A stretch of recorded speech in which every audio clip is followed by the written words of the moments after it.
dollar, as a lot of us have been doing this day. I'm going to be a little bit different with my summation of what I'm looking for this week. And first up, I'm going to look at what I looked at last week, which was the euro versus the Kiwi.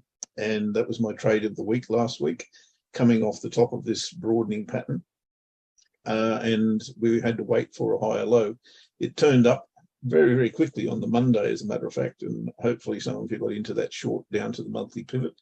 What happens next? Well, I think that's a pretty beautiful sign of a reversal for me. It's a double top followed by a lower high. Problem you've got now is you're sitting bang on the monthly pivot. It's going to be the last day of the month tomorrow. That may throw a spanner in the works as far as continuation is concerned.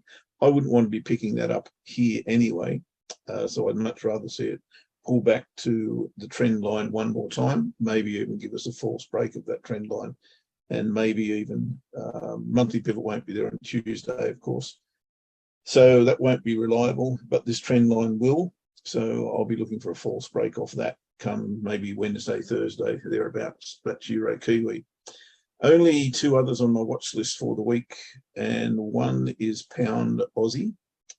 Now, Pound Aussie's a suggestion from this chart that it is at a resistance level. Probably put that trend line in through there. You can see that it's come back to here and tested or retested the backside of that trend line. I'm suggesting that we get a little bit of a bounce off that. So I'd be looking to trade that short at some stage. That's the monthly chart I'm looking at, mind you. So we won't be trading it off there. What we will be doing is carrying that bias into the week. So if price can't get above this high in particular, then I'd be looking for price to come down, maybe give us a false break of resistance at some stage, if that is indeed to become resistance. But we do have a reversal bar there in this high test bar. That's giving me the license to go short if I get a lower high. So if this becomes a lower high, any price action off that trend line would be interesting for a short. But it's not the one I'm favouring. The one I'm favouring out of the pound pairs, once again going back to the Kiwi, and I was interested to see Lloyd's appraisal of the Kiwi, suggesting that it's going to be strong this week. But I think he also threw the pound in there as well. I'm a fan of the Kiwi this week, and I will be looking for a short on pound Kiwi. Really based on the top of the range at the end of the day. And if I point that out very, very quickly, I don't want to hold you up too much longer, guys. It's been a very long show today, but it's a bit of a bonus one because it's our fifth one of the month. I can see this range in here, and maybe it's a little bit tighter there, which makes it very, very close to the top of last month's bar. If I now go to the smaller time frames, we'll start with the weekly. The weekly showing me a big reversal bar there 2 weeks ago. Then it's given me an inside bar. That's a pattern that I don't mind at all, as long as I'm trading with context. Context here, to my mind, that's now out of context, is that we're coming off the top of that range. And I would prefer to see much more time have passed to give me the lower high.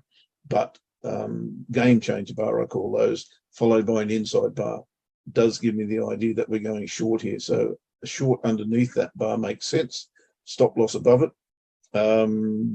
If it triggers that fast as tomorrow, then you want to be taking profit at the monthly pivot. The monthly pivot's going to be up here somewhere come Tuesday. So that may change things just a little bit in terms of a support level.